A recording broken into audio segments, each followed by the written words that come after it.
Entrepreneurs, are you tired of waking up on Monday mornings regretting the decisions you made over the weekend? You find yourself turning to porn for relief when stressed out or overwhelmed? Are you frustrated with constantly giving in to unhealthy junk food, knowing it's not good for you? If you answered yes, this episode is for you. It's been 574 days since I quit drinking alcohol and over 12 months since I last watched porn. I no longer allow myself to mindlessly scroll on social media, and I'm very conscious and aware of what I consume on a daily basis. By eliminating toxic dopamine hits, I no longer wake up with hangovers, experience brain fog, lack motivation, or feel unexcited about the direction my life is heading. It has been a mental, physical, and spiritual breakthrough for both my personal and business life. I'm incredibly grateful for shifting my values and beliefs when I did, because I know it will have a compounding effect for the rest of my life. In today's episode, I want to identify the toxic dopamine hits that people often give into, share the framework that I've used to eliminate them, and discuss 7 benefits that I've experienced since removing them from my life. In order to identify them, we must first understand what they are. Toxic dopamine are behaviors that provide immediate pleasure or satisfaction, but can lead to detrimental effects on mental health, well-being, and overall life balance. These behaviors are typically associated with addictive or compulsive patterns that may interfere with a person's ability to lead a healthy and fulfilling life. Some examples of these behaviors include seeking validation on social media, spending excessive times on screens, binge watching TV shows, engaging in unhealthy eating habits, substance abuse, and compulsive shopping.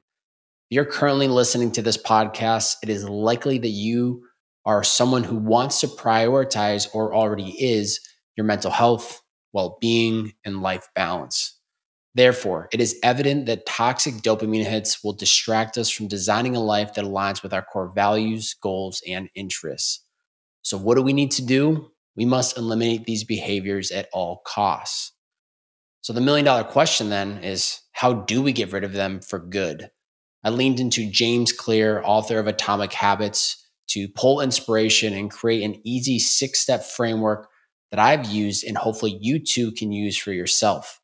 I'm going to use wanting to eliminate alcohol as an example since I've been through that process before. So, step 1, identify the cue. We need to clearly identify the cue or trigger that initiates the bad habit. This could be a specific situation, emotional state, or time of day.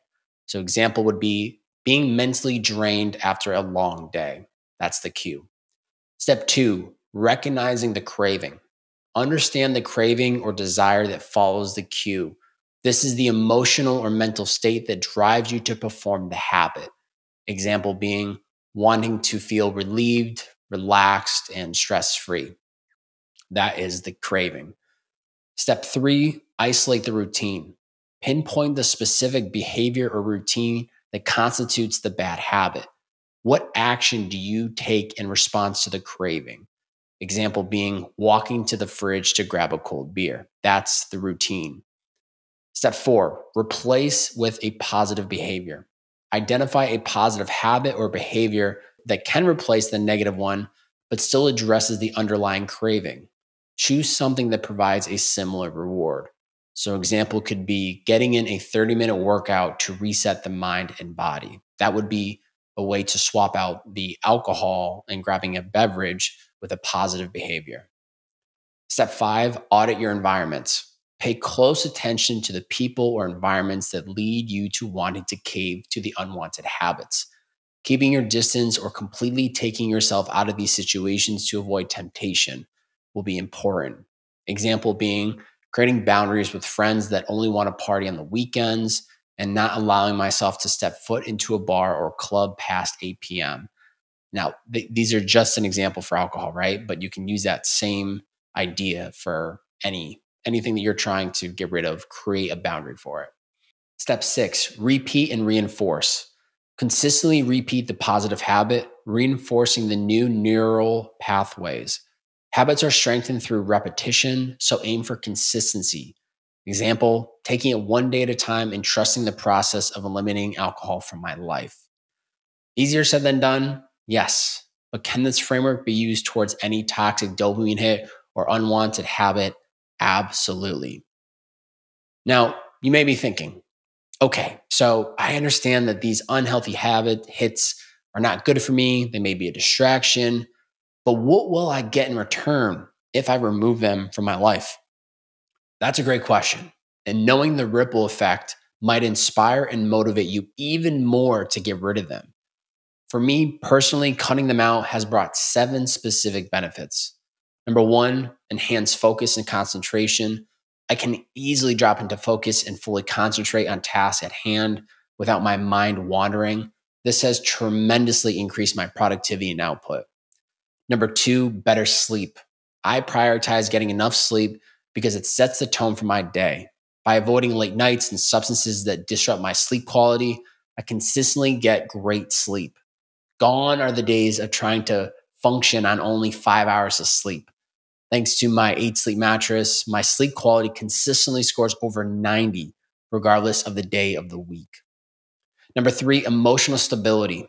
Without relying on toxic dopamine hits to escape unwanted emotions or feelings, I've learned to sit with, see, and understand them. This has improved my ability to handle and respond to my emotions rather than react. It has made both my personal and business life easier and more graceful. What used to completely derail my day is now just a minor speed bump. Number four, peak physical health. Our bodies are our vehicles, and how we treat them directly affects how we feel and show up in our day. Without hangovers and by consciously choosing healthier options, I am in a better physical health. Eliminating alcohol and unhealthy eating habits has prevented me from over-consuming calories. I've also made working out a consistent habit, leading me to feel the best I have ever felt physically. Number five, increased confidence. Better emotional stability and physical health have naturally boosted my confidence. I know who I am, I understand my core values, and I have clarity on the life I'm building for myself. I'm proud to be me and wouldn't trade lives with anyone else. This allows me to hold my head held high and feel confident as Bobby Hobert. Number six, more resources. By eliminating toxic dopamine hits, I have gained back time, money, energy, and bandwidth to prioritize other areas of my life. I can now focus on life experiences, friendships, relationships, hobbies, and interests. Previously, many weekends in my late 20s were dedicated to partying, and I have no regrets. But since eliminating toxic dopamine hits, I have essentially gained an additional 48 hours each weekend to design the life that I want for myself. And number seven, stronger relationships. When toxic dopamine hits are the only common interest you have with someone, it creates low vibration friendships. Surrounding myself with people who prioritize their well being and share similar interests and goals has allowed me to build a community of genuinely aligned individuals.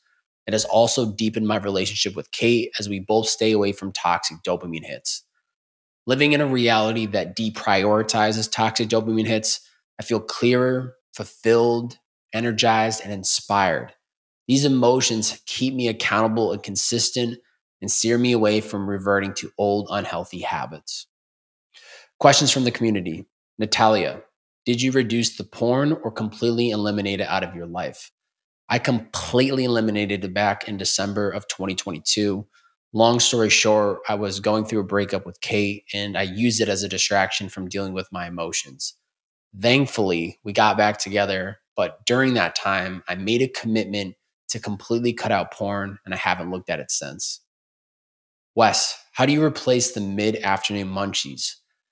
You might find this amusing, but I actually eat the same meals at roughly the same time every day. I do this for several reasons, but specifically to address your question, Wes, it has helped me avoid constant snacking. I prefer to have 4 to 5 smaller, healthier meals spread throughout the day, which prevents me from giving into the cravings. I also suggest not buying or keeping junk food at home, as this eliminates the temptation to eat it. So, challenge for you. What toxic dopamine hits are leading you to feel empty, unfulfilled, low energy, and disappointed in yourself? Identify what they are and then take yourself through the framework that we discussed earlier. Step one, identify the cue. Step two, recognize the craving. Step three, isolate the routine. Step 4, replace it with a positive behavior. Step 5, audit your environments. And step 6, repeat and reinforce.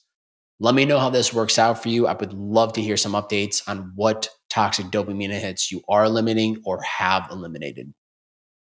Head over to bobbyhobert.com to learn more about my weekly newsletter, digital courses, or my one-on-one coaching program.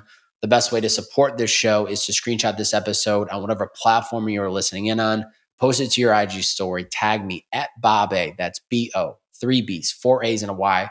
Share this podcast on your IG story. Let me know what was the biggest takeaway. How did this specific episode shape you?